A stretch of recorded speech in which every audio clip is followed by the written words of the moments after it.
বিলিনের পথে সাপলেজার কুটির বাড়ি।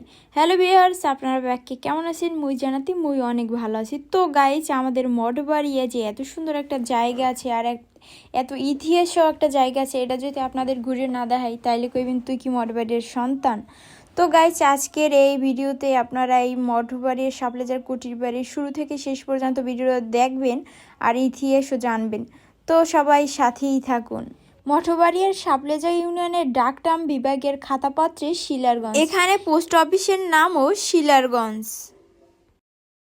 তো এই যে জায়গাটা 200 বছর আগে জমিদারির প্রয়োজনে কুঠির বাড়ি নির্মাণ করেছিল। ব্রিটিশ শাসনের অবসানের পর শিলারগঞ্জ নামধারে পরিবর্তন হয় সাপলেজা ইউনিয়ন।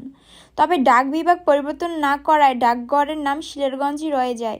এভাবে ডাকঘরটি ধরে রেখেছে এক টুকরো ইতিহাস। এক সময় সাপলেজা কুঠির বাড়ি ঘিরে প্রতি বছর পৌষ মাসের শেষ ভাগে প্রজাদের উপস্থিতিতে একটি উৎসব হতো। প্রজারা উৎসবের আবহে খাজনা দিতে কুটির বাড়িতে জড়ো হতো।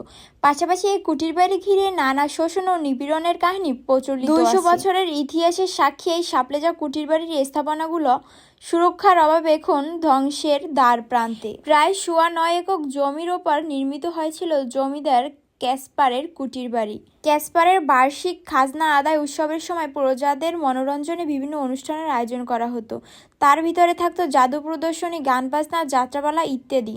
আবার খাজনা বকেয়া রাখা অন্যান্য অপরাধের জন্য শাস্তিরও সম্মুখীন হতে হতো। এই বাড়িটি ঘিরে একটি ইতিহাস প্রচলিত আছে যে 100 হাত মাপের একজোড়া জুতা দিয়ে অপরাধী প্রজাদের পেটানো। কুটির বাড়ির দোতলা মূল ভবনটি ছিল চৌকোনা, 18টি খিলারের উপর নির্মিত।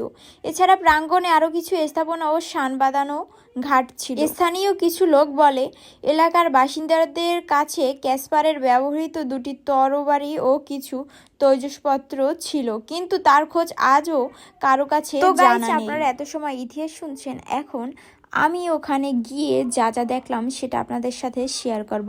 তো আমি বরিশালের ভাষায় কথা বলতে পছন্দ করি, তো ভিডিওটা শেষ করি বরিশালের ভাষা দিয়ে।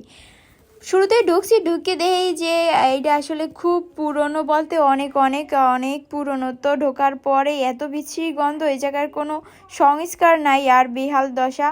তো ঘুরে ঘুরে দেখছি অনেক, এখন তো রোজার মাস ছিল, অনেক কষ্ট হয়েছে এর ভিতরে, এত পরিমাণ দুর্গন্ধ। তো এই জায়গায় অনেকগুলো গেট ছিল, আমি পিছনের গেট দিয়ে ঢুকছি, অনেকগুলো জানলাও ছিল। ইটগুলো অনেক পুরনো, এখন আর এই ইট দেখা যায় না। আর ভিতরে অনেক জিনিস ছিল যেগুলো আমার মনে হয়েছে যে হারাই গেছে, নাহলে কেউ নিয়ে গেছে। সামনে দিয়ে দেখতে অনেক সুন্দর লাগে, যদি সংস্কার করা হয় আরও সুন্দর লাগতো। আমার সব মিলেই ভালোই লাগছে, কিন্তু গন্ধের জন্য একটু ভালো লাগে না।